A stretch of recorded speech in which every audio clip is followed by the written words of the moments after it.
Dios Padre bueno, nos encomendamos en esta tarde, nos encomendamos en tus manos para pedirte humildemente que escuches nuestras plegarias, nuestras súplicas. Tú conoces bien todo aquello que llevamos en nuestro corazón, lo ponemos en tus manos y ofrecemos el esfuerzo de cada día de nuestras actividades, lo ofrecemos en tu nombre para que también adquiramos una mayor conciencia de nuestro ser de iglesia y así en la comunión que nos invitas a vivir, podamos siempre también ofrecer una de nuestras actividades por quienes son parte de la comunidad. Te lo pedimos y que vives y reinas por los siglos de los siglos. Amén. En el nombre del Padre, del Hijo y del Espíritu Santo. Bueno, pues ya estamos ahí, ya somos 14 según esto. Pues vamos a empezar con lo que sería nuestra sesión número 13, que tenemos pues ahí ya en el caminar de lo que vamos ahí, de lo que vamos a ir teniendo. Esta sesión 13 nos recuerda pues una parte que también es así como fundamental en ese sentido y que tiene que ver precisamente con el ministerio episcopal, lo que significa para nosotros la figura de nuestro obispo y entender pues bien ahí cuál es su tarea, cuál es su función a partir de lo que se nos revela y se nos muestra en la Sagrada Escritura. Entonces, de esto vamos a estar hablando hoy, la cuestión del papel de nuestros obispos y cómo comprenderlo, el ministerio episcopal. Nuestro objetivo doctrinal es exponer en primer lugar la apostolicidad y la sacramentalidad del ministerio de los obispos. Y aquí habrá tres palabritas que quisiera yo subrayar desde ahora que tuviéramos en consideración. Primero, lo que es el ministerio. La palabra ministerio, entonces nada más ahí para contextualizarnos y ponernos de acuerdo en su origen etimológico, el ministrar, que no usamos ese verbo, pero es el servir. Entonces, el ministro, sea cual sea, en cualquier sentido, pues lo tenemos que entender nosotros como el servidor. Y así entonces el ministerio, en este caso de nuestros obispos, se entiende en orden al servicio. Eso es lo que se trata, que nosotros comprendamos un poquito el día de hoy. ¿Cuál es el servicio de nuestros obispos? Para también tratar ahí, pues, de ubicar realmente la función de ellos, porque pues a veces nosotros podemos caer en la situación de poner a nuestros obispos casi casi hasta el cielo en ese sentido, y los tratamos a veces como auténticos príncipes en algunas situaciones, y nos olvidamos de aquello que en muchos momentos puede ser esencial. Yo les pongo un ejemplo. A veces nos dicen, oiga, padre, ¿y usted para cuándo va a ser obispo? No, es que no se trata de algo que sea en razón de que yo quiero, que yo elijo, ¿no? Sino sigue siendo una vocación de Dios en orden a un servicio y un servicio mayor. A mí si me dijeran, ¿le gustaría ser obispo? Yo les digo, no. Y no porque en el sentido pues, de que es más chamba, ¿no? Es más servicio el que me tiene que dar, hay una mayor responsabilidad. En razón, digamos, a lo mejor ahí de la situación muy humana de uno, dice, no, no, yo así estoy bien con mi changarrito, ¿no? Ya no quiero tu changarrote. Pero entonces, entender siempre eso, es el ministerio. Las otras dos palabras acá que tenemos nosotros que acompañarnos y que son fundamentales, pues va primero esto que es la apostolicidad. El obispo, vamos a ver nosotros ahorita en el desarrollo, pues se va a considerar como sucesor de los apóstoles, de aquellos 12 que Cristo llamó. Y es fundamental que nosotros pesquemos, digamos, ahí ese concepto, porque es ahí donde precisamente se tiene en la raíz el ministerio, el servicio apostólico que los obispos prestan. Entonces, no se puede entender el servicio de nuestros obispos si no es a partir del mandato que Cristo mismo pues dio a sus propios apóstoles y que estos fueron, digamos, así como encargando a los sucesores. Y el otro concepto acá importante es el de la sacramentalidad. Saber que también la palabra sacramento, recordemos, es un signo eficaz de la gracia. Entonces también los obispos, como los apóstoles, son signo para cada uno de nosotros esa presencia de Dios en nuestro ambiente, en nuestra comunidad. De ahí la importancia, pues, de esta vocación episcopal, de la vocación de ser obispos. Y ya como objetivo moral, entonces se trata precisamente de ir profundizando en esta realidad, dado que el oficio, pues hacer la chamba, ¿no? La autoridad de los apóstoles es algo que les dio Cristo, y entonces por eso hacer esa como conexión, ese puentecito. Nuestros obispos, siendo sucesores de los apóstoles, pues entonces también nos hacen referencia a Cristo, y por eso escuchar a nuestros obispos cuando se mantienen en esa fidelidad al servicio, a ese ministerio, es escuchar a Cristo mismo. De ahí que también puede ser la importancia de destacar la figura de nuestros obispos, de nuestros pastores, pues en este caso en nuestra diócesis. Vamos a ir viendo entonces un poquito esto de lo que hoy hemos preparado de acuerdo a nuestro manual del Ministerio Episcopal. Nos vamos en primer lugar entonces a este concepto, ¿sí? La apostolicidad del ministerio episcopal. Entonces, vamos a ver cómo comprender esto, ¿no? La apostolicidad del servicio de los obispos. Y entonces ver en el origen de los apóstoles y ahí de los obispos, cómo su papel, su función, su tarea es en el gobierno de las diócesis, pero bajo esta forma, ¿no? Son ellos los sucesores de aquellos 12, de aquellos apóstoles que el Señor Jesús eligió. Aquí entonces vamos a tomar algunos elementos para irnos paso a paso, cómo entender esta apostolicidad de la que hablábamos. Entonces, el primer dato que tenemos nosotros en la Sagrada Escritura es que el Señor Jesús elige a 12, instituye a 12 varones, ¿no? Vemos cómo Jesús se rodea de mucha gente que lo quiere escuchar, que lo quiere ver, que lo quiere conocer, y ahí precisamente en ese sentido, va rodeándose de ese grupo de personas, pero de entre los discípulos, dentro de ese grupo, el Señor elige a 12. Y esta parte también es importante que la distingamos. Una cosa son todos los discípulos, pero de entre aquellos discípulos, Él eligió a 12. Y esta parte, pues nos va a hacer darnos cuenta que hay un grupo especial, ese grupo esencial bien definido. En aquella época, vamos con esto de acá, pues cuando un maestro, un rabí, tenía a sus discípulos, pues era cuando el discípulo elegía al rabí para ir, digamos, con él, para aprender, ¿no? Es como cuando a lo mejor acá, en algún momento, no sé, voy a hacer la comparación, se va a buscar la escuela para los hijos. Uno busca qué escuela, uno dice, ay, ¿qué crees? En aquella escuela hay muy buenos maestros, ellos sí enseñan, entonces yo soy el que elige al maestro, pero acá la cosa cambia, acá no es uno el que elige, es Cristo quien elige a cada uno de sus discípulos. Y esto es muy hermoso, porque del lado contrario, los discípulos de los otros rabinos, pues habían ido, digamos, como a clases en esa parte de aprendizaje, y entonces ya una vez que aprendió el discípulo, le dice al rabí, con permiso, ya me voy, y ahora ya va a ser un rabí. No sé, haciendo esa analogía, yo voy a la escuela, yo elijo mi escuela, elijo mi prepa, mi universidad, pero no me voy a estar eternamente en esa universidad. En algún momento que ya tengo mi profesión, entonces me despido de aquella universidad y aprendo ahora mi labor. En el caso de Jesús, la cosa es totalmente al revés. Primero, es Jesús quien elige a los discípulos y segundo, el discípulo de Jesús no puede desconectarse de él. Digámoslo de esta forma, digámoslo de esta manera. Con el Señor Jesús siempre tenemos que ir a clases. No hay nada de que ya acabe, Señor, ya hice mi apostolado, mi discipulado, no, no. Yo pienso en algunos de ustedes que a lo mejor viven en esa vida de comunidad, de evangelización o de alguna situación, no es por niveles, ¿no? No es que dijera yo, bueno, pues ya tengo tantos niveles de mi comunidad de evangelización, entonces ya me gradúo como evangelizado oficial, ¿no? No, toda la vida, toda la vida. Yo pudiese ponerles esa consideración en la escuela de la fe. La escuela de la fe, ¿cuándo vamos a acabar, padre? Pues ya hice un diplomado de esto, ya hice un diplomado de otro. Pero ¿cuándo se termina verdaderamente la escuela de la fe? Nunca, jamás, jamás. ¿Por qué? Porque nos va a poner en manos del Señor.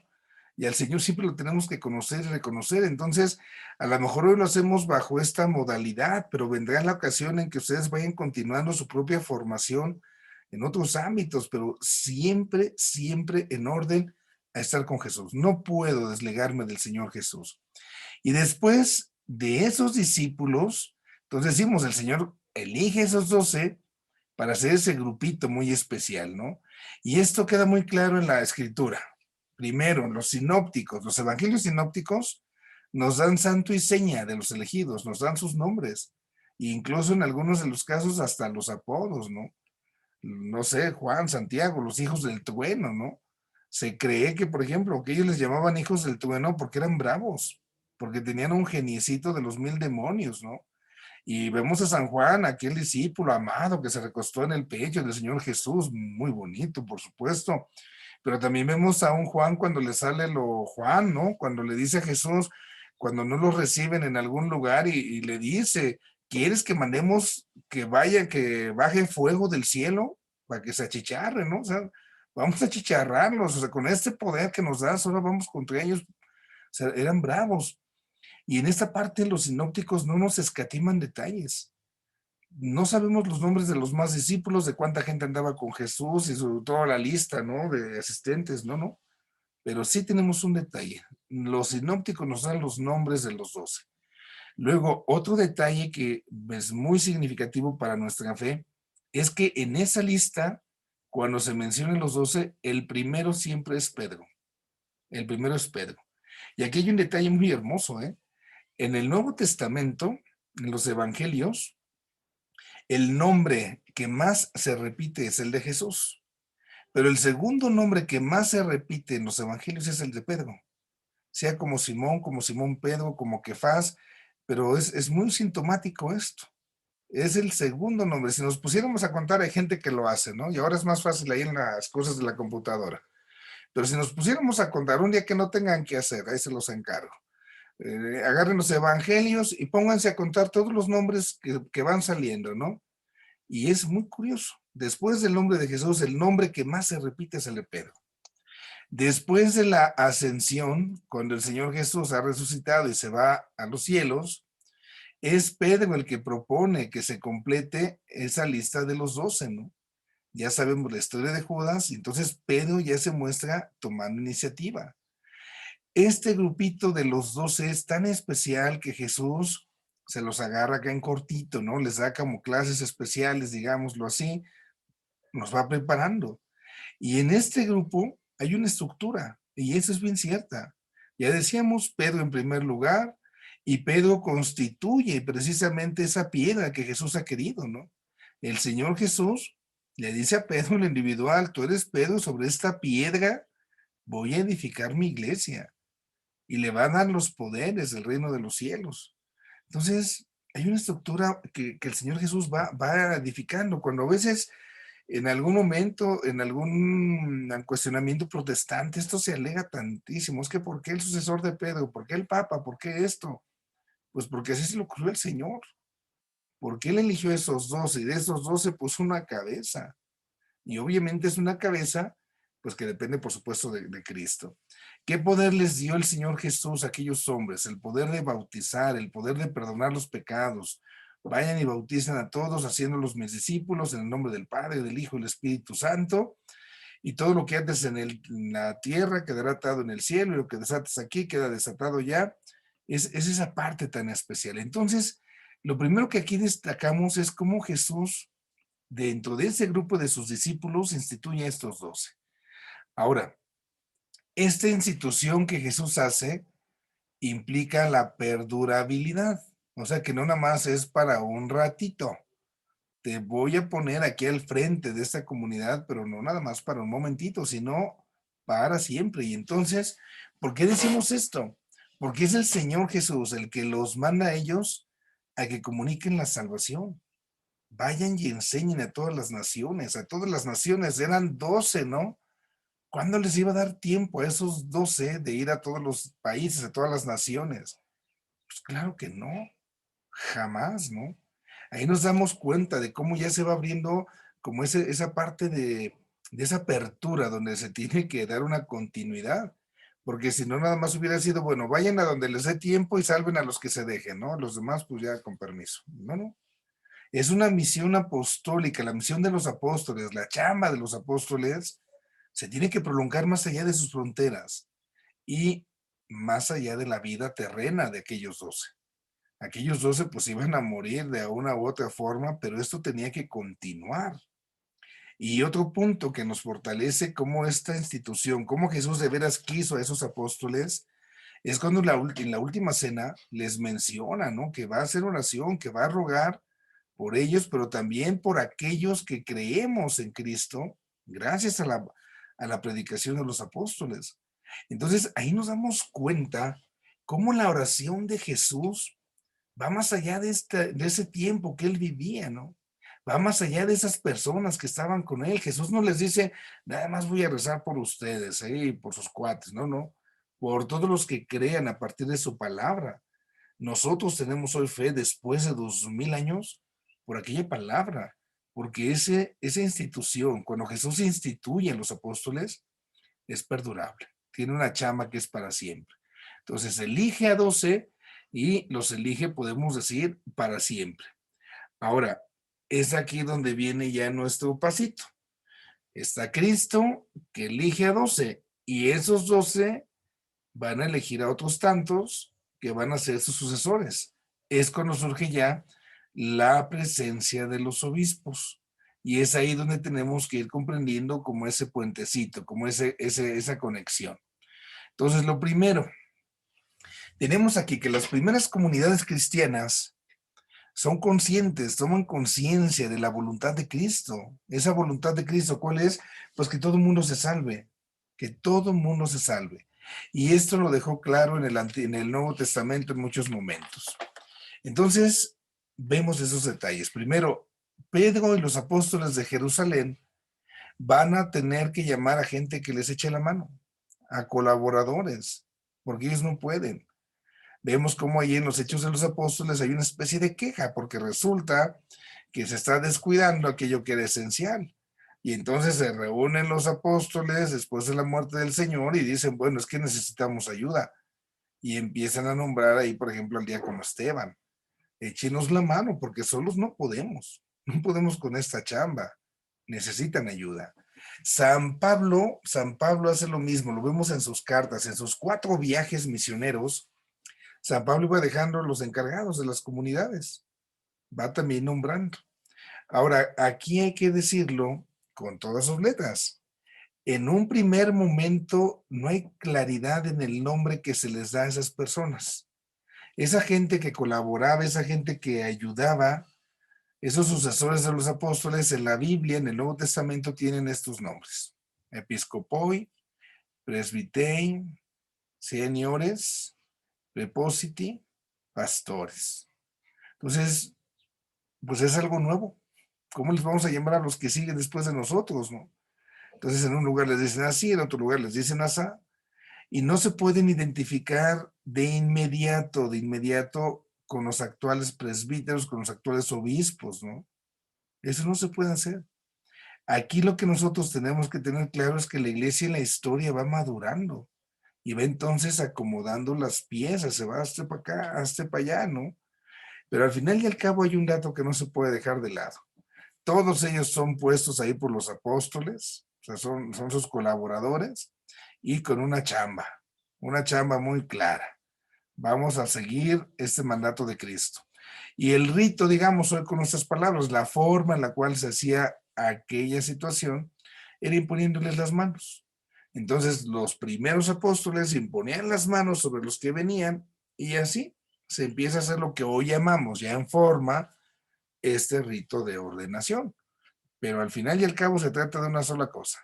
Cristo le deja la chamba a los apóstoles y los apóstoles que no pueden solos con todo el paquete necesitan ayuda y va nombrando sus colaboradores.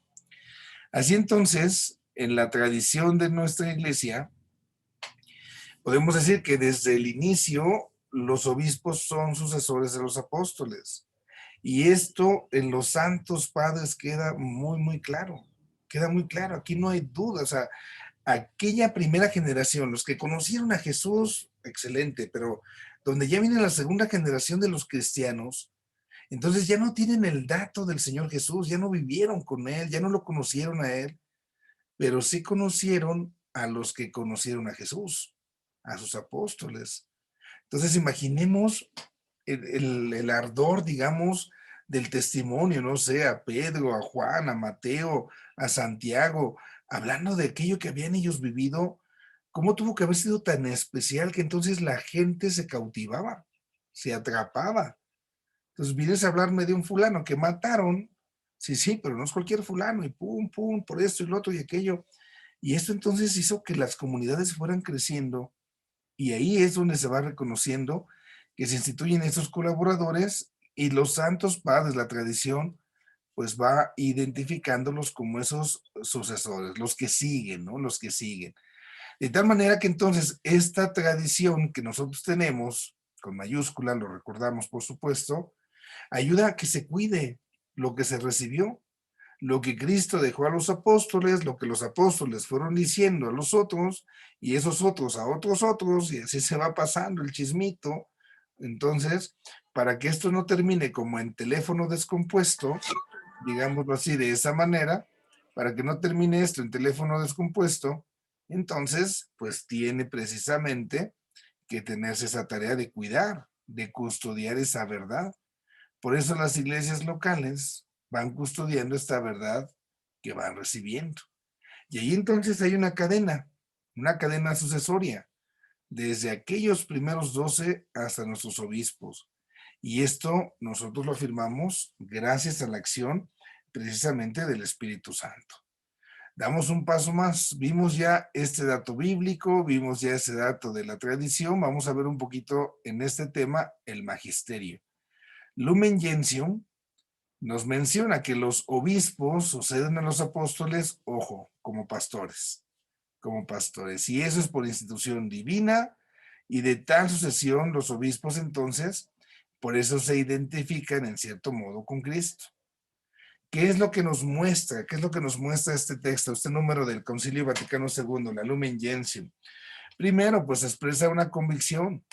La misión apostólica, eso es lo primero que tenemos que decir, la misión apostólica va a durar hasta el fin del mundo, no es nada más para unos cuantos, no es más aquí para los primeros que llegaron, es para todos. Dios quiere que todos se salven. Lo segundo, el evangelio que deben de pregonar es principio de vida para la iglesia, es principio de vida para todos. Por eso, porque da vida, tiene que cuidarse que haya alguien que lo siga comunicando. Y así se va organizando lo que hoy llamamos la jerarquía. Se habla de una asociación apostólica. Esto es interesante que lo pesquemos bien. Una asociación apostólica en sentido colectivo, ¿sí? Entonces, yo les había dicho por ahí, les había platicado, hay una página de internet que se dio como a la tarea de tratar de ver, por ejemplo, don Domingo, nuestro arzobispo, sucesor de qué apóstoles. Entonces a don Domingo lo ordenó no sé quién, y ese no sé quién o no sé quién, y ir hacia atrás para ver hasta dónde se llega. Es una tarea pues realmente imposible, pero es curiosa. Pero eso no es del todo correcto, porque aquí la sucesión apostólica, el encargo de la chamba, entonces no le dijo Jesús, Juan, tú este pedacito, ¿eh? A ver, tú Mateo te encargo por acá, y tú Santiago por acá, y Judas Tadeo por allá. No, la tarea es común, la tarea es de todos y para todos. La única distinción que sabemos el Señor Jesús hace es con San Pedro. Ahí sí, la parte individual solamente es los sucesores de San Pedro, los pontífices romanos, los romanos pontífices, le llamamos, ¿no? Porque a Pedro muy específicamente le dio encomiendas muy claras, pero el resto de encomiendas es en colectivo. Por eso cuando hablamos de la asociación apostólica, es en el caso de todos los obispos. No podemos así ponernos, porque sería como una competencia. Ah, bueno, el obispo de aquí de nosotros de Tulancingo es sucesor de San no sé quién y el otro sucesor de San quién sabe quién y a ver quién es más que el otro. Pues claro que no. Claro que no, no puede ser así. Y entonces a partir de esto se llega a esta conclusión, ¿no? En los obispos nosotros tenemos que va a estar esa chamba apostólica, aquello que Jesús les encargó a los apóstoles, entonces siguen los obispos. ¿Qué les encargó? Apacentar, cuidar a su rebaño, cuidar a su iglesia como maestros sacerdotes y pastores. Esta partecita es entonces cómo nosotros podemos darnos cuenta de este concepto que es aquí hasta ahorita importante, la apostolicidad de los obispos. O sea, los obispos son sucesores de los apóstoles y los apóstoles son, digamos así, los enviados por Cristo. Vamos a ver ese detalle. ¿Qué observaciones tenemos que tener aquí? Porque aquí es donde luego se llegan a esas exageraciones, ¿no? Que se tiene que evitar, digámoslo de esta manera. Primero, en la sucesión de los apóstoles, la sucesión apostólica respecto a nuestros obispos, ojo, no se termina la apostolicidad de la iglesia. ¿Qué significa eso? Que todos somos apóstoles, todos somos enviados, todos somos enviados. Ese mandato que Cristo ha dado para que se comunique la buena nueva no es chamba nada más de los obispos, porque si no, pues que paguen, ¿no? Pues que ellos hagan bolas, yo con permiso, como mucha gente le hace, ¿no? Pues yo nomás vengo a la iglesia aquí a escuchar mi cita y ya me voy, hasta mañana, nos vemos dentro de 8 días el domingo, si bien nos va, pero yo eso de andar predicando, claro que no. Toda la iglesia es apostólica, por eso decíamos en las notas, la iglesia es una santa católica y apostólica. ¿Qué significa que esa apostolicidad la vivamos? Bueno, pues es reconocer que la iglesia, nosotros, hemos sido fundados por Cristo sobre Pedro y los demás apóstoles, y que esta iglesia tiene esa misión que se recibe del Señor. Entonces, nuestra iglesia, fíjense aquí en ese sentido, nuestra iglesia es apostólica en su fundamento, porque Cristo así la pone a través de aquellos hombres, en la estructura sacramental jerárquica, porque hay una jerarquía en aquellos que son los sucesores, pero también es apostólica en su misión. Entonces es aquí donde nosotros entramos. Todos nosotros también tenemos esa tarea, al igual que los apóstoles, de llevar ese mensaje de salvación. Otra exageración que hay que cuidar, hay que cuidar. Dice esto, ¿no? La sucesión apostólica, ojo, no implica que todas las prerrogativas de los apóstoles se hayan comunicado a los obispos. No todo lo que ellos tenían se los dieron a los obispos. Se comunica la chamba, el oficio apostólico, pero por ejemplo, ¿qué cosa no se puede comunicar? Pues que ellos fueron elegidos directamente por Jesús.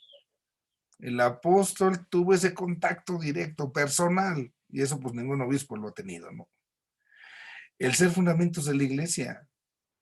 Ellos, precisamente, los primeros apóstoles del Señor, aquel grupo de los 12, fueron quienes reciben este encargo primero.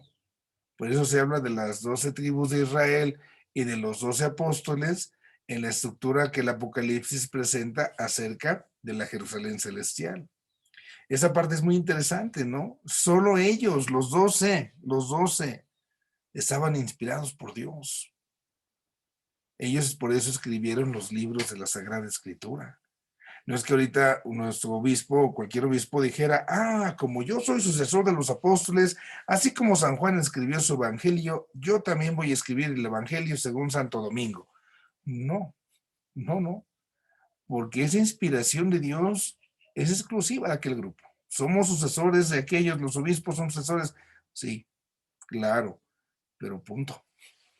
Y luego, esta sucesión apostólica, decimos acá, es afirmada por la iglesia en forma colegial, no individual, ya lo decíamos ahorita, ¿no?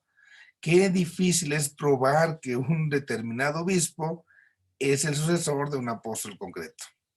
Eso es literalmente imposible, ¿no? La única sucesión individual, pues la del Papa. Y eso, bueno, por la importancia que revistió para la comunidad. Entonces, el Papa, sí, el que esté ahí como el Papa, el romano pontífice, el obispo de Roma, pues es entonces ahí en ese sentido el que sí se afirma es sucesor de Pedro, pero nada más, nada más. Ahora, ¿quién es más? ¿El Papa o Don Domingo? Son igual, son obispos. El Papa es un obispo, es el obispo de Roma como el Don Domingo es el obispo de Tulancingo. En ese sentido, no es que uno esté, digamos, como por encima del otro, así como que, no, porque los eligieron, los eligió el Señor a los 12, ¿no? Alguien puede preguntar, bueno, ¿quién era más consentido de Jesús, San Juan o San Pedro? Y a lo mejor alguien dirá, pues San Juan, él fue el que se recostó en su pecho, seguramente había ahí más intimidad, más confianza con él que con Pedro. A lo mejor sí, pero no se trata de ver quién es más importante, ¿no? ¿Quién es mi obispo más importante que el tuyo? Claro que no. Todos tienen ese servicio apostólico de llevar precisamente ese mensaje a los demás, ese mensaje pues de salvación. Bueno, ahí está el primer concepto que hoy estamos viendo en nuestro tema, esto de la apostolicidad. Si se dan cuenta, no hemos seguido la estructura en esta sesión como las ocasiones anteriores. Hablamos de la Biblia, después de la tradición, y hablábamos al final del magisterio y la reflexión teológica. Hoy no, hoy estamos hablando de un tema. El primer temita es este, esa apostolicidad del servicio de los obispos, y entonces dentro de ese temita vimos esta partecita de la Biblia, cómo instituyó Jesús los 12, cómo esos 12 son para siempre, de esos apóstoles, ahora sí aquí ya vimos en esta partecita, surgen los sucesores que son los obispos, que nos decíamos la tradición, el magisterio, y de qué tenemos que cuidar. Vamos ahora a este otro punto, la sacramentalidad. La sacramentalidad del ministerio episcopal. Ya decíamos, bueno, también ahí tenemos esa partecita importante. Nuestros obispos, pues tienen esa caracterización de ser sacramento. Entonces recordemos, el sacramento es un signo y ese signo está comunicando, no está comunicando. Bueno, entendamos esta partecita. Esta partecita, lo primero, hay una visión indiferenciada de su sacramentalidad. ¿Qué entendemos por esto? Vamos a explicarnos un poquito con ello. Entonces, primero, el sacramento del orden. ¿Cuándo es establecido ya como un dogma? Hasta el Concilio de Trento, siglo XVI. Entonces los 1600 años antes no había, sí se había. Sí había lo que llamamos el rito de ordenación. Claro que sí había, pero no estaba definido como un dogma. Esa es la diferencia. Cuando los obispos, los apóstoles, perdón, eligían a sus sucesores, no es que hubiera por ahí, digamos así, un ritual de ordenaciones y que se tiene que hacer así, se tiene que hacer así, y que está la diócesis, el obispo, no, se va adquiriendo la estructura, se va caminando con la historia. Y entonces hay cosas que se viven en la práctica, aunque no correspondan a un dogma. Y no porque no fuera dogma significa que no tiene valor. Entonces, el sacramento del orden como dogma se define en Trento, en Concilio de Trento. Es cuando se establece la lista oficial de los sacramentos. Si nosotros nos ponemos a hurgar un poco en la historia, había muchos autores que daban listas de sacramentos y había algunos autores que mencionaban 10, 15, 20 sacramentos. Entonces, en la iglesia se tiene que ir poniendo ese orden, esa estructura, y eso se hace por ahí del siglo XVI, cuando se dice los sacramentos son estos 7. Estos son los 7 sacramentos, y ahí está. ¿Qué es lo que afirmamos? Fíjense en esto. El punto de referencia para este sacramento del orden es el presbiterado y no el episcopado. El presbiterado. Entonces, no hay una especie de diferencia sacramental entre presbiterado y episcopado. ¿Por qué no? Porque lo que se está aquí considerando es esta relación que se establece entre el sacerdocio y la Eucaristía. En ese sentido, el presbítero o el obispo, pues hacen lo mismo. Padre, ¿qué misa es más valiosa, la suya o la del obispo? Es la misma. Es la misma, porque es Cristo el que está celebrando. Es la misma. Es que él celebra más bonito, él le echa hartas florecitas. Bueno, a lo mejor me gusta más esa, claro, por supuesto. Pero no significa que tenga menor o mayor valor. En relación a la Eucaristía, ¿dónde se da la distinción entre el obispo y en este caso el presbítero? Bueno, hablamos ya de la jurisdicción en este sentido, ¿no? Para el Concilio de Trento, Ahí está como igualdad. Ajá. No hay una diferencia en relación a la Eucaristía, porque tanto unos como otros celebramos la Eucaristía, pero hay un cambio fuertísimo en lo que se refiere a la chamba que tienes, ¿no? A la jurisdicción. Tú, señor párroco, tienes tu changarrito. Señor obispo, usted tiene un changarrote. Y entonces el obispo, que es el que administra todo el territorio diocesano, le encarga a los párrocos una porción de ese rebaño, para que entonces se pueda ir ahí viendo. Será después, ya en el siglo XX, con el Papa Pío XII, donde viene esta constitución. Esa constitución, Sacramentum Ordinir, donde ya entonces, ya con toda claridad, se va a hacer esa distinción del sacramento del orden. Hablamos de un mismo sacramento, el sacramento del orden, pero ese sacramento del orden tiene 3 grados. Y esos 3 grados es entonces diaconado, presbiterado, episcopado. Sí, esos son, digamos, los elementos que se van a distinguir. Por eso ese documento es interesante, porque ahí se va a hablar de materia y de forma en el mismo sacramento. El sacramento es uno, pero tiene grados, tiene escaloncitos, ¿no? No sé, pensemos, voy a hacer una comparación que no debiera de tener cabida, pero bueno, puede ayudarnos. Pensemos que cuando se va a hacer el matrimonio también tuviera grados, ¿no? Que entonces el noviazgo fuera primer grado, ya que estaban comprometidos segundo grado y matrimonio tercer grado. Entonces cada grado tendría sus propias características, pero al final en orden a lo mismo. Sí, es una analogía que no tiene lugar, pero puede ayudarnos. Ahora, hablando de esta sacramentalidad del ministerio episcopal, ya se va a tomar con una especificidad muy, muy clara en el Concilio Vaticano II. Es ahí donde ya se afirma, ¿no? Precisamente cómo esta parte del episcopado es parte del sacramento del orden, pero en plenitud. Esta es la notación aquí valiosa, ¿no? Se ve precisamente al episcopado como esa plenitud del sacramento del orden. Entonces está el primer grado, la diaconía, el segundo grado, el presbiterado, pero donde está la plenitud es precisamente en el episcopado. Vamos a ver qué es lo que significa, pues, cómo entendemos esta partecita, ¿no? Entonces, lo primero, esta sacramentalidad, el hecho de ver el orden como un sacramento, pues tiene un contexto en la Sagrada Escritura, un contexto histórico, y es donde vemos en qué consiste. Voy a poner aquí un esquema del sacramento. Vamos a tomar tantito esta partecita acá. Todo sacramento entonces tiene una parte material y tiene una parte formal, ¿sí? En todo sacramento está eso, ¿sí? Como lo distinguimos. Está la materia y la forma, ¿sí? La materia, digamos nosotros, es la parte visible, ¿sí? Es lo que nosotros vemos. Entonces, por ejemplo, voy a poner en el bautizo, es el agua, esa es la materia.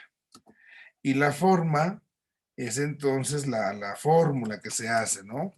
Cuando nosotros decimos, yo te bautizo en el nombre del Padre, del Hijo y del Espíritu Santo, esa es la forma. Entonces, materia y forma. Todo sacramento tiene materia y forma. ¿Dónde radica el cambio acá? ¿Dónde radica aquí la situación que nos va a cambiar toda la perspectiva? ¿Por qué esta agua que estamos usando, digámoslo así, adquiere algo especial? ¿Qué es lo que la convierte? ¿Qué es lo que la transforma, no? ¿Por qué no es cualquier agua, digamos, al momento del bautizo? Entonces, aquí es donde está como, no se valga decirlo así, ¿verdad? Pero digamos, la palabra mágica. No se vale, y lo repito, no es magia el sacramento, ¿no?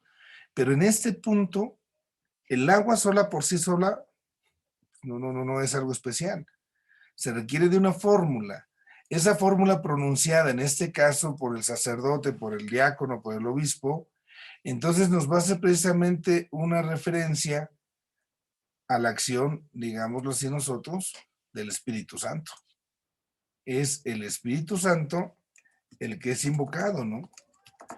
Entonces el Espíritu Santo es invocado para que a través de esta fórmula las palabras del sacerdote, del obispo, la oración consecratoria, es lo que nosotros aquí tendríamos, por esa oración consecratoria, entonces se invoca al Espíritu Santo para pedirle que aquello que está presentando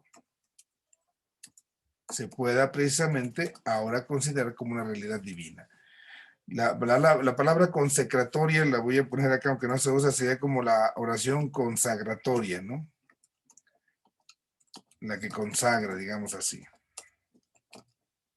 Entonces se pronuncia esa oración que va a consagrar, digámoslo, esta agua, para que entonces aquel sujeto que recibe esta agua por esta fórmula sea hecho un hijo de Dios. Otra manera que quizás podemos conocerlo y a lo mejor pueda resultar más conocida es entonces ya el momento de la epíclesis, ¿sí? Se hace una epíclesis, la invocación al Espíritu Santo para que entonces eso suceda. Esto de manera particular, por supuesto, lo sabemos, está en la Eucaristía. Presento pan y vino, que es, digamos, la materia, y hago mi oración. Todo lo que llamamos nosotros la plegaria, la oración eucarística, la plegaria eucarística, y dentro de esa plegaria eucarística se invoca al Espíritu Santo para que transforme este pan y este vino y se conviertan para nosotros en el cuerpo y la sangre de tu Hijo, ¿no? Envía, Padre, tu Espíritu Santo para que este pan y este vino se transformen para nosotros en el cuerpo y la sangre de tu Hijo. Y ahí viene el relato, porque en la noche de la última cena tomó el pan, tomó el vino, dijo esto, ¿no? Si le ponemos atención ahí a la misa, hay una segunda epíclesis. La primera epíclesis es cuando se hace sobre el pan y el vino, para que aquellas ofrendas sean para nosotros cuerpo y sangre de Cristo. Pero la segunda epíclesis que se hace en la Eucaristía es sobre nosotros, sobre los que asistimos.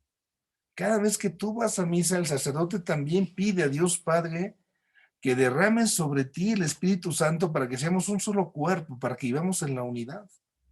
Es el segundo momento de epíclesis. También en cada Eucaristía somos consagrados en ese sentido.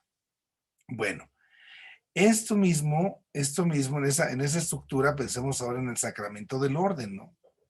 El sacramento del orden, ¿cómo es que un fulano queda consagrado a Dios? Está la materia, está la forma, la fórmula que se hace, su oración consecratoria, la materia, ¿no? Que se está ahí, que se va a consagrar, digamos ahí el sujeto, se hace la invocación al Espíritu Santo para pedirle a Dios que aquel fulano pues sea constituido diácono, presbítero o en su caso el obispo. Es digamos como la estructura de un sacramento, esa sacramentalidad. Ahora, perdón, esa sacramentalidad es entonces la forma como Cristo enriquece a los apóstoles con el Espíritu Santo. Cristo le va a dar a los suyos el Espíritu Santo, pues para que vayan a hacer la chamba, ¿no? Te encargo aquí mi changarrito y entonces para que me puedas ayudar te voy a echar la mano, te voy a dar al Espíritu Santo. Y este Espíritu Santo es el que se va a transmitir. Cuando los apóstoles van a elegir a los sucesores, también lo transmitieron, el Espíritu Santo. ¿Cómo se hace esto? Con lo que era la imposición de las manos. Se imponían las manos sobre el sujeto, como ese signo, como esa parte del sacramento, y así entonces aquellos colaboradores recibían el don del Espíritu Santo. Y así se va llegando a lo que hoy tenemos ya de manera estructurada, el rito de la consagración episcopal. Es ahí lo que se lleva, ¿no? Ya como se tiene pues en consideración. Ahora, dentro de este contexto de la consagración episcopal, sabemos nosotros, como habíamos ya mencionado, se recibe la plenitud del sacramento del orden. Y de ahí, desde esa plenitud del sacramento del orden, es donde se deriva, ya más estructurado, el presbiterado y el diaconado. Aquí ya, gracias al Vaticano II, ya hay más claridad sobre la cosa.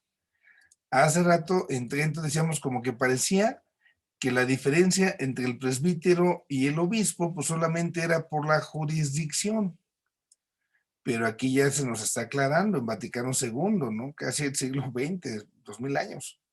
La diferencia no es solo en el grado de la jurisdicción que se tiene, ¿no? ¿Cuál sería entonces ya la diferencia en este sentido, de acuerdo con lo que se nos va planteando? Es que el obispo recibe esa gracia del orden, pero la recibe en plenitud, en totalidad. Mientras que nosotros los presbíteros, o por su parte también quienes son diáconos, la reciben en grado menor. Y entonces el punto de referencia para entender el sacramento del orden no es el presbítero, como hace rato parecía. El punto de referencia siempre será el obispo. ¿Por qué el obispo? Porque el obispo nos recuerda al apóstol y el apóstol nos recuerda a Cristo. Y si uno es sacerdote, si uno tiene esa chamba, si uno ayuda, si uno colabora, es en razón de que Cristo, por los apóstoles, en los obispos, me lo pide. Porque si no, al rato, con la mano en la cintura, como luego hace más de algún padrecito, platicábamos de algunos casos, pues yo ya quiero, voy a hacer mi iglesia, ¿no? Y como está lo de Pachuquilla, yo ya me siento yo obispo, al fin que Dios también me mandó a mí, Dios también me dio el orden a mí. Espérate, amigo, porque el sacramento del orden te lo están concediendo a través del obispo y no solamente es así como que es tu regalito y ya es lo que quieres con él. Es en orden a un servicio, hablamos del ministerio, un servicio apostólico, porque son los apóstoles los que están comunicándonos esa misión de Cristo, y decíamos desde el inicio, aquí no se trata de que me voy a independizar, sin Cristo no puedo, pierde su razón de ser porque el mandato viene de Él, el mandato viene de Él, y es fundamental que no se pierda de vista cuando alguien ya se siente así como que obispito, ¿no? Digo, a veces pues con tristeza y con todas las letras, ¿no? A veces más algún padrecito se siente ya como obispo, ¿no? Se quieren vestir ya como obispo, también cargando su crucesota, qué grandota, un pectoral, sus chanclas rojas, se dan sus poses aquí. Cuidado, cuidado, porque se está perdiendo de vista aquello que es fundamental. Y en ese sentido, si nosotros no estamos atentos, el punto de referencia parece que soy yo como presbítero, y no es cierto. Es el obispo como sucesor de los apóstoles. Yo solamente soy como el chalán del que tiene el changarro, ¿no? En ese caso. Ahora, el efecto de la consagración episcopal, un efecto es entonces que va a dar esa gracia del Espíritu Santo. Y entonces, por esa gracia del Espíritu Santo, se tiene un carácter sagrado. Esto del carácter, recordemos, vas a ser cura hoy, mañana y siempre. Una vez que te consagraste a Dios, se imprime el carácter, un carácter indeleble. Y por eso mismo, hablando del obispo, nuestros obispos, primero, pues hacen las veces de Cristo, ¿no? Son vicarios de Cristo. Y por ello mismo actúan en la persona de Cristo.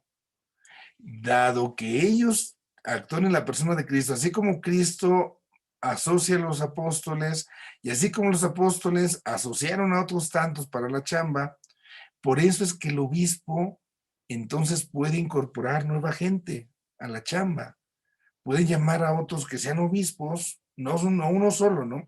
Porque es colegial. Cuando hay una, yo no sé si hayan ido, cuando hay una ordenación episcopal, si les ha tocado, ahí no puede estar solamente un obispo consagrando a otro obispo. Tienen que ser por lo menos 3 obispos que consagran a un sacerdote para que sea obispo. No puede ser solo, porque es colegial, es en grupo. Y cada obispo entonces es llamado precisamente por aquellos sucesores de los apóstoles para que se incorporen a esta chamba. Y esto nos da a caer en la cuenta también de algo que se tiene que considerar y respetar, la potestad episcopal. El obispo tiene su potestad por Cristo y ojo, antes pensaba que era una delegación del Papa, así como que, ay, pues el Papa me dio este regalo de que me hizo obispo. No, el Papa es el Papa y le amamos y le respetamos, lo veneramos, sí, por supuesto, pero la autoridad, ojo con ello, la autoridad del obispo no viene del Papa. La autoridad del obispo viene de Cristo. Es Cristo el que lo llama, así como llamó al apóstol, a sus sucesores, ¿no? Y Cristo le da la plenitud del Espíritu Santo para que sea maestro, sacerdote, pastor, con autoridad. Y así entonces el sacramento, al mismo tiempo que su colegialidad, pues no pueden separarse, van de la mano, van de la mano. Se necesita esa comunión, porque ese es de Cristo, apóstoles, sucesores. No puede ser solo. Un obispo que también se han dado casos, por supuesto, que quieran dar así como solito, haciendo sus cosas y también, olvídate, tienes que ubicarte, señor obispo, pero es el obispo, sí, pero no se manda solito, porque esto es de Cristo, viene esa conexión, digamos así, ese vínculo que se establece. Esto entonces nos ayuda a pensar por ello en la sacramentalidad de esto. Son entonces los dos conceptos claves, si nos damos cuenta hoy. Hablamos por un lado de la apostolicidad, que es el fundamento, y desde esa apostolicidad de esa sacramentalidad, ese sacramento de Cristo. Podemos decir así como de síntesis, ¿no? Nuestros obispos, por la consagración episcopal, son constituidos, ahí viene lo primero, sucesores de los apóstoles. Se configuran en grado sumo con Cristo, maestro y pastor, y forman parte de ese cuerpo episcopal. Ahí está la sacramentalidad. Son sacramentos de Cristo. Esa sería pues la síntesis que nos ofrece ahí nuestra guía. Como actividades complementarias están ahí estas catequesis, primero, de Papa Benedicto, 29 de marzo del 2006, San Juan Pablo II, 15 y 29 de enero del 92, Lumen Gentium 1012, y el Código de Derecho Canónico, los cánones 204 y 205, que pueden pues ahí servirnos para iluminar precisamente esto, el papel de nuestros obispos y nuestra relación con ellos. Es así pues como está esa parte, ¿no? Vemos la apostolicidad, la sacramentalidad del servicio, del ministerio de nuestros obispos. Voy a dejar de compartir esta pantalla para dar pie, si hubiese alguna pregunta, alguna duda, lo pudieran ahí externar a través de esos microfonitos. Yo, padre, Sí. aquí en esto que acaba de decir de la colegialidad, me surge.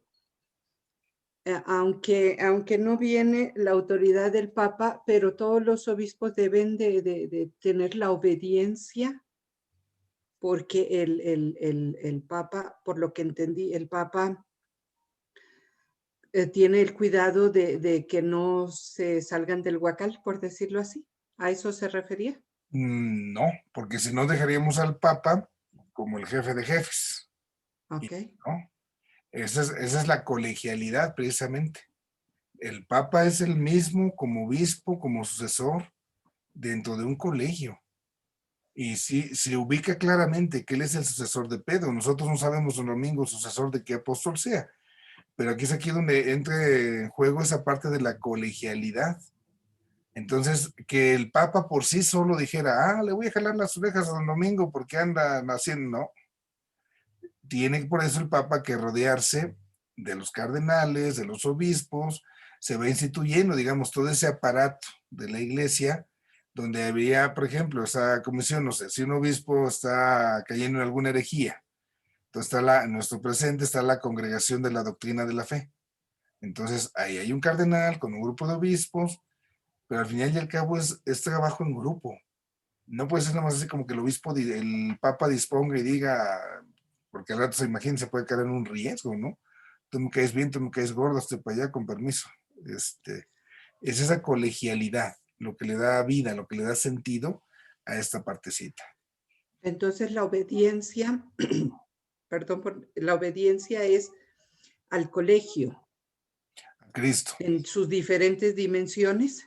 La obediencia es a Cristo y a lo que Cristo enseña. Y lo que Cristo enseña perdura precisamente en esa colegialidad, en el conjunto.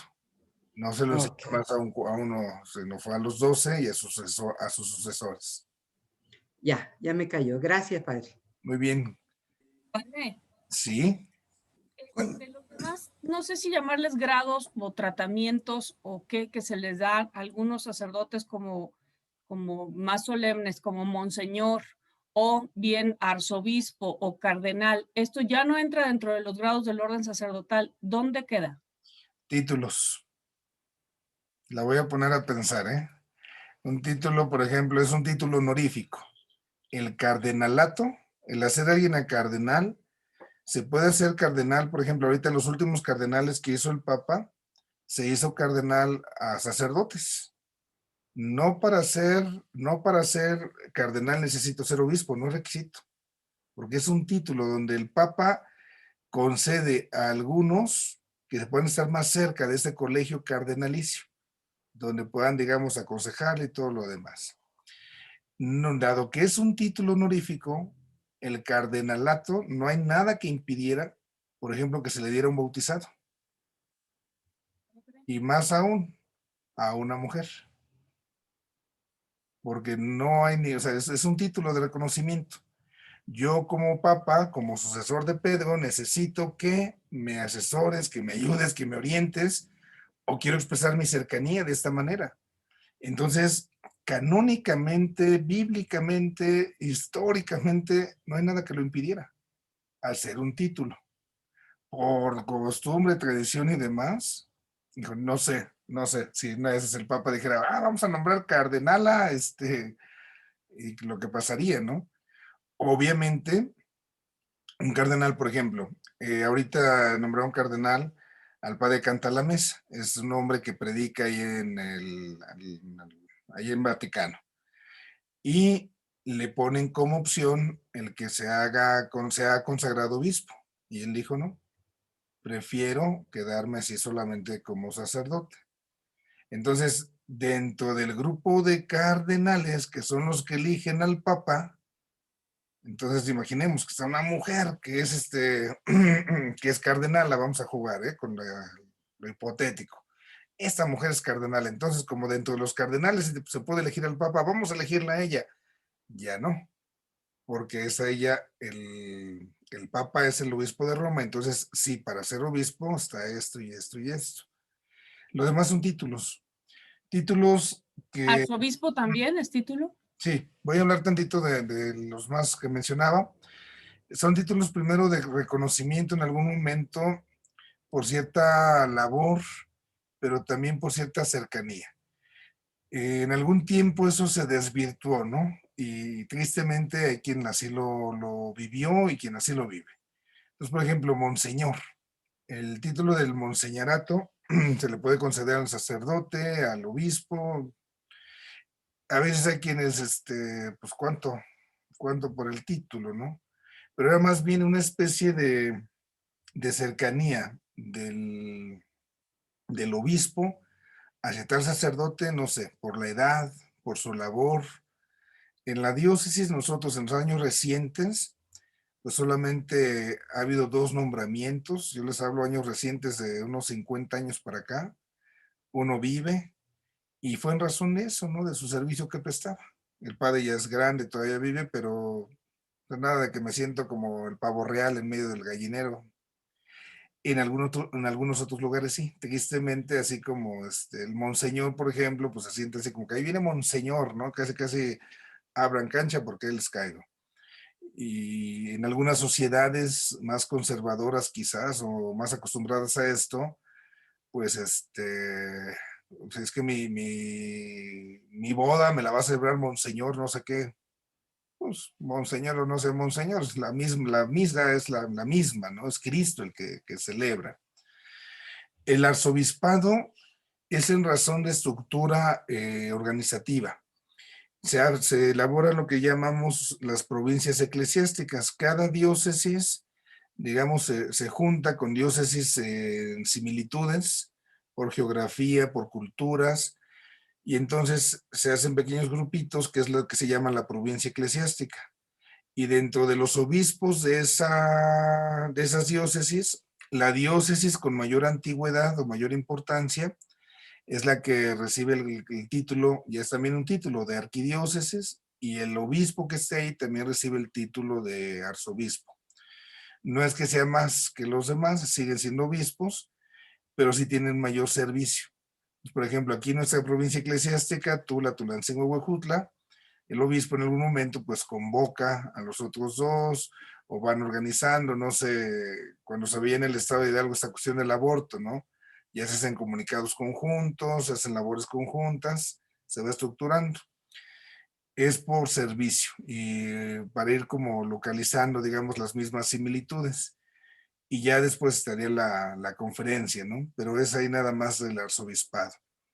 El cardenal es el título que concede el Papa y puede ser reconocimiento, por ejemplo, de esta vida de este hombre, padre Cantalamessa, por su espiritualidad. Nosotros en México está el cardenal, por tradición, siempre había sido Ciudad de México, Guadalajara, Monterrey. Monterrey ahorita no tiene cardenal, es solo arzobispo. Y este papa nombró cardenal, el de Morelia. Lo hizo con mucha intención, así lo mencionaba. Era cuando la cuestión de la violencia en aquella provincia, que era Guerrero, Michoacán, de mucha maldad, con los narcos y todo eso. Entonces el Papa quiso nombrar un cardenal ahí para expresar su cercanía con las víctimas. Así lo expresó. Está ahorita don Sergio Beso, está el último que se nombró ahorita de México, don Felipe Arizmendi. Ya es un obispo retirado, o sea, ya es en reconocimiento de la labor que han hecho, del servicio que han prestado. Por ahí va un poquito, pero solamente son títulos. Del grado del sacramento es diácono, presbiterado y el episcopado. Por ejemplo, que yo sea párroco, es un título. Tengo un vicario, pues es un título. ¿Sí? ¿En orden a qué va el título? En orden al servicio. Te hago párroco, dice el obispo, para que tú me ayudes con esta chambita, ¿no? No sé, la mayoría de ustedes recordarán a Padre Joel. Padre Joel, pues ahorita ya lo hicieron párroco. Platicaba con él la semana pasada, pues, ¿cómo va? ¿Cómo estás? Y me dice, ay, padrino, ¿cómo extraño ser vicario? Pues sí, porque al párroco es el que le llegan las broncas, ¿no? Y padre esto y padre el otro. Y cuando uno es vicario, ahí digan al párroco, que él es el que toma las decisiones. Entonces, ahorita que ya es mayor el peso, porque ya es mayor servicio, pues, pero es un título. Al final, yo soy párroco, mañana me pueden hacer vicario, sí.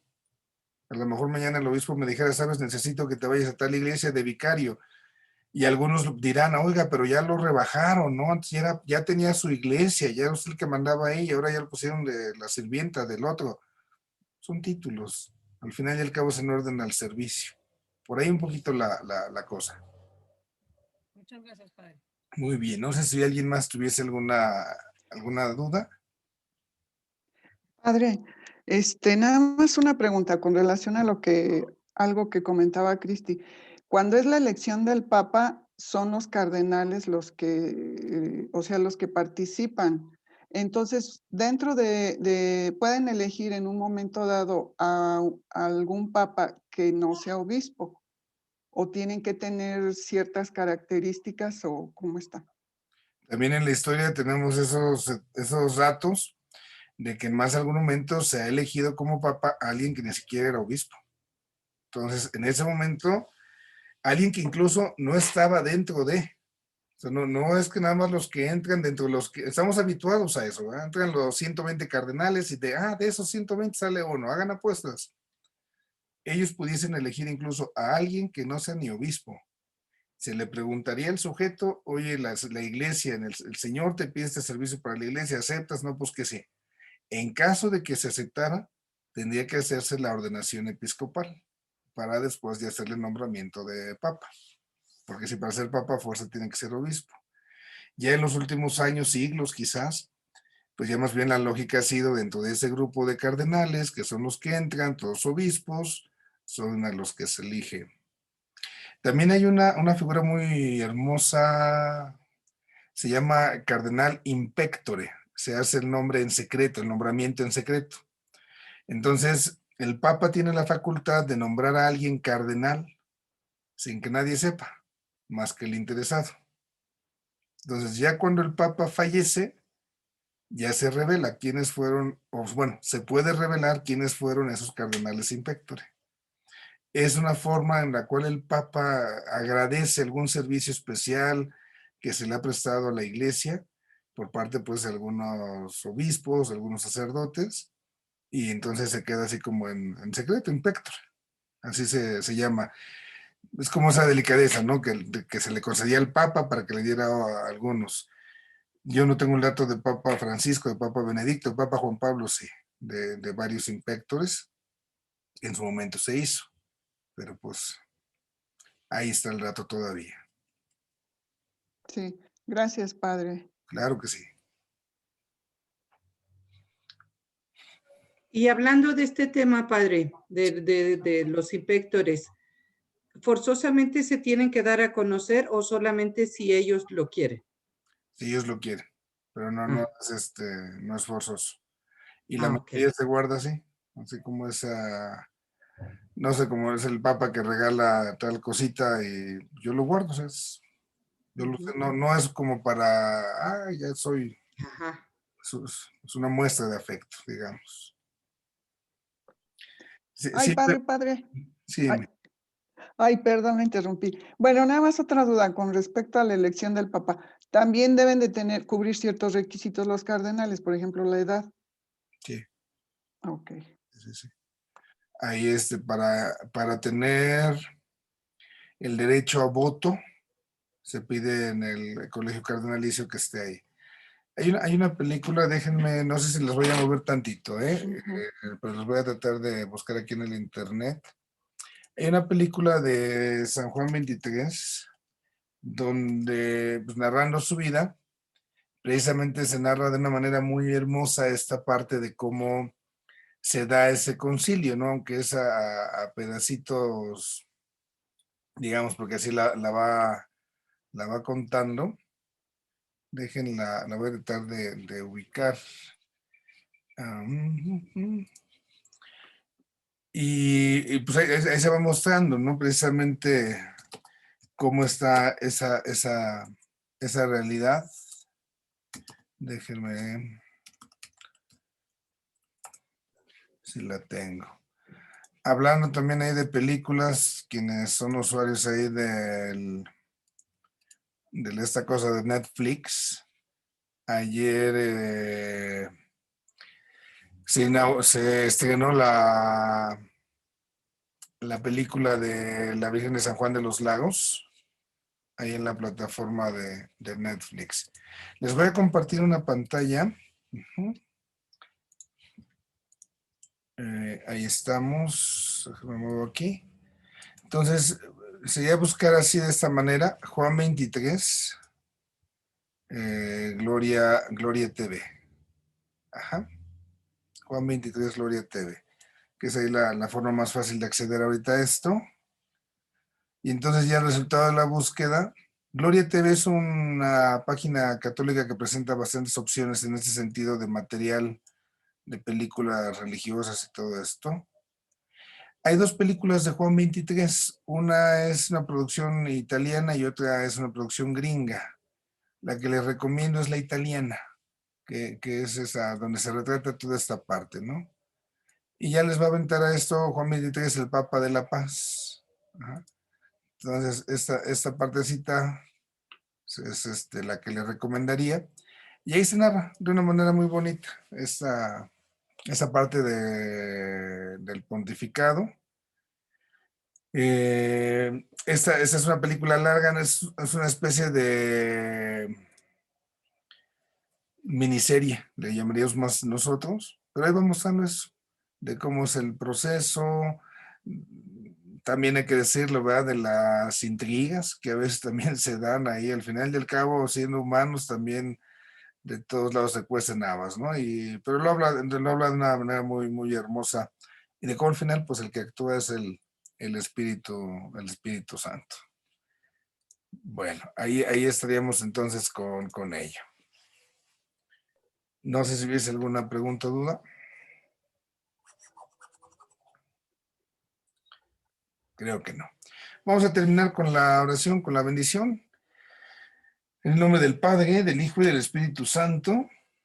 Dios Padre bueno, te pedimos, de manera especial, te pedimos por nuestros obispos, por nuestro obispo Domingo, para que en el servicio que tú les has encomendado, ellos descubran siempre con la humildad que tienen bajo su cuidado, bajo su custodia, ese rebaño que tú has elegido para ellos. Fortalécelos para que en medio de las pruebas se mantengan siempre firmes en la fe que han recibido. Ilumínalos para que también con la luz que viene de lo alto también nos vayan guiando en el camino de cada día. y en medio de sus fatigas y en medio de las incomprensiones que en tantos momentos han de vivir, concédeles también siempre la paz y la serenidad de su corazón. Te lo pedimos a ti que eres y reinas por los siglos de los siglos, que el Señor esté con ustedes. La bendición de Dios Todopoderoso, Padre, Hijo y Espíritu Santo, descienda sobre ustedes y les acompaña siempre. Amén.